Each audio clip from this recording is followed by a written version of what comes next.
Before we get very far into this, I probably need to warn you that I'm not what you call a professional podcaster. In fact, I was a little bit hesitant to do this, and depending on how this goes, this is not going to sound anything like those really good podcasts that have lots of equipment. I'm here with my little Apple mic, is all, my AirPods. But maybe that's just enough for this story because this is not about fitting in or being polished, which I definitely am not. For those of you who know me, you know I'm not polished.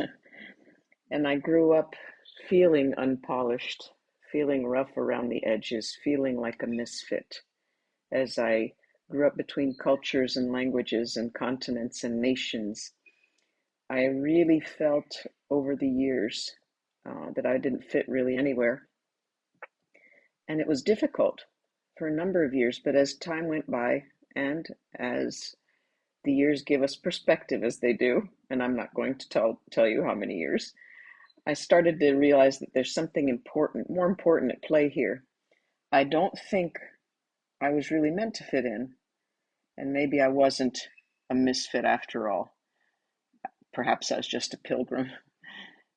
And I hope this encourages you because at the end of the day, we're all pilgrims, but we'll get to that at the end. One of my favorite Christmas programs as a kid was Rudolph the Red-Nosed Reindeer, you know, the old one with the little figures that were like puppets.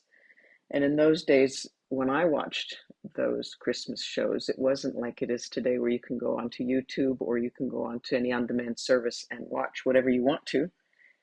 Um, it was on demand once a year when they said you could watch it. So when I saw in TV Guide that Rudolph the Red-Nosed Reindeer was going to air, I had only one plan, and that was to watch Rudolph. And I waited all year long for the one or two times that the TV stations would air that story. And if you know the story, Rudolph is a misfit because of his red, shiny nose. And there's so much made in the story about his misfit status that even a visit to the island of misfit toys is in that story. And whenever I watched that episode or um, that little movie, I felt like I was one of the misfit toys. I was born in the United States to Finnish parents, making me a first generation Finnish American, and my first language was Finnish. And apart from living with my family in New York City, you might not have realized that I was an American. We went to church where the services were held in Finnish. We had Finnish friends. Our family outings revolved going to the Finnish community events, for example. Even the bakeries that we went to were Finnish, and the bakeries are something to be sought after. That's a side note. If you ever see a Finnish bakery, go in there. So when it was time to start school, I really felt like an outsider. I hadn't learned much English at home, obviously. I spoke a little bit of English. My English lessons at home mainly came from a cartoon called Underdog, and I'm told that my first English word was underdog. But my parents, at the same time that I was growing up as a little child, they were also figuring out how to fit into this new culture and this new life. Everything from language to customs to their clothes that were worn were so different than what they had grown up with in post-World War II Finland. And they struggled to help us, their kids, navigate in this unfamiliar world. Um, and to understand deeply how we felt like outsiders, maybe you need to hear my parents' story. My mother's father served as a sharpshooter in World War II, specifically during the Winter War against the Soviet Union. And he was away from home for 5 years, and the family had no idea where he was or if he was even alive then. And my grandmother helped serve food to the soldiers and worked on the family farm alongside my mother and her siblings. My father's family lived on an opposite side of Finland on the east near the Soviet border, and because of poor health, my grandmother couldn't serve as many of the other women did during the war. My grandfather farmed with my father until the Soviets invaded Finland, and my dad's whole family had to flee for their lives and lived as refugees. My father was very young at the time, maybe 6 or 7, and he talked about hearing the planes fly overhead in those days. But even though he was young, he was old enough to remember. What's strange is after the war ended, my parents left Finland separately and started fresh in New York City, both of them, and settled where many Finns had settled in New York City. And they met and married in New York, which is fun. And life got better for them in a lot of ways. My parents were no longer living under the constant strain of war and poverty, but the enormous change of moving from country to country and the difference of continents was difficult for them and our family as we were growing up. It took them so long to master English. Dad learned it first because he worked outside as a construction worker and was in the community, whereas mom was slower to learn because she was at home raising us kids. And I think this was really a difficult experience for my mom because she was a trained nurse and midwife in Finland. Yet as a child, I never heard her say anything about leaving her life behind. We kids, we were her life. She just did everything. But it wasn't later on in life that I realized how deeply both my parents missed their homeland. As I was growing up, Dad only returned to Finland to bury his parents, and my mom didn't return until 39 years had passed. And I was already in Africa for many years when she actually went back to Finland. And as I grew up, I learned to move within American culture pretty well, and I became quite Americanized. I could flip in between being an American and Finn pretty easily. And I learned how to be an American at school and at work and later at church, but I knew how to be a Finn at home. And our church, our Finnish church, didn't have a youth group really, enough of us there to make a strong youth group. So the Finnish kids, we would often go to a church called Trinity Church International. Back then it was Trinity Assembly of God. And we went there for youth group. They had a great youth group. And it's there that I met, fell in love with, and married my very American Texas-born husband. And talk about clash of cultures. But not long after we married, God sent us to Africa, where we began learning more cultures, languages, and customs. But in my mind, I often drifted back to thinking about my mom and dad and their journey from Finland to the USA.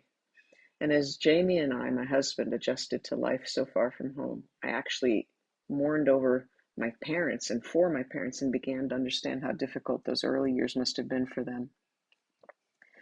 But in school, when I was a child, my teachers often complained about daydreaming. I'm sure none of you daydream, but I daydreamed. I was just creating in my mind. I didn't understand it then, but I can see it now. And as I look back, I understand that I have always been writing stories in my mind long before I put them on paper or now cursor to computer.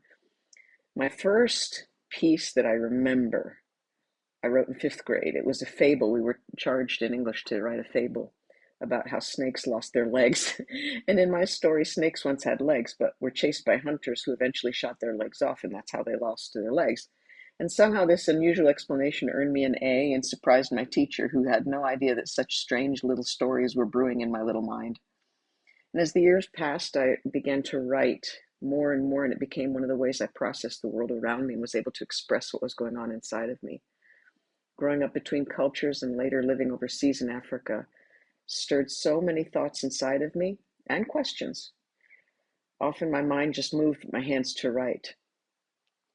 And living in Africa since 1987 has provided ample material for my writing. So has the nagging feeling of being a misfit. And over time, those two subjects, feeling like I'm in a misfit and living in a foreign country and culture, these two things began to express themselves in everything that I wrote. And I eventually embraced the reality that I would never fully fit in one place. Why? Because I was born to immigrant parents.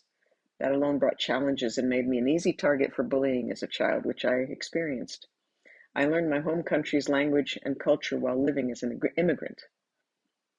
I lived between the cultures of Finland and the USA as a child, never fully fitting into either one. I married an American, Texas-born, in fact, and that was a clash of cultures. I have lived in 8 countries: the USA, Zaire, it was now the DRC, Kenya, France, Burundi, Zambia, Malawi, and now South Africa. I have learned languages in those nations. I've not only moved between countries, but between continents, and I've lost count of how many times we have moved houses, mostly because rents would climb and we'd have to find something cheaper. So really, I'm just a mix of cultures. I think what could you call me? I mean, you could call me, if I was a dog, I'd be a mutt. I can't fully identify with just one culture. It has been, this life that I've lived has made for a diverse and often complicated collection of experiences. But through it all, and much more than I could ever fully list, I've learned the ebbs and flows of culture. I've learned to walk in and out of them. It used to be difficult.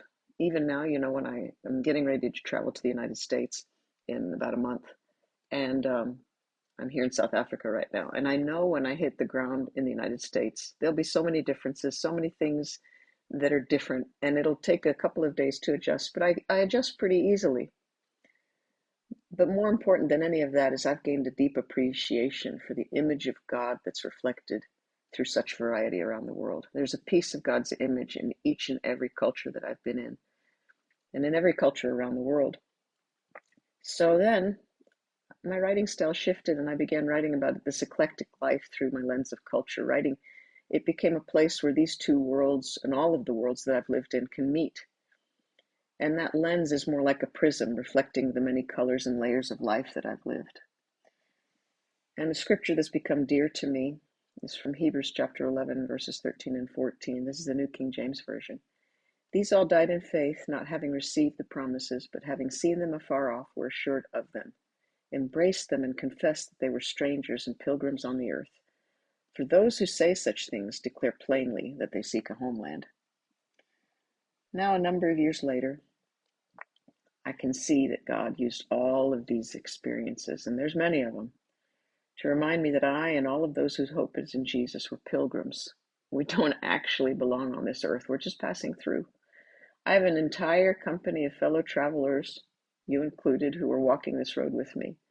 And somewhere along the way, I stopped being a misfit and finally learned where I fit. I do fit somewhere. That's why my blog is called A Cultural Shift. I used to call it A Cultural Misfit, but now I've shifted. And I shift and fit into another culture, heaven's culture. I am a pilgrim and I'm on my way home.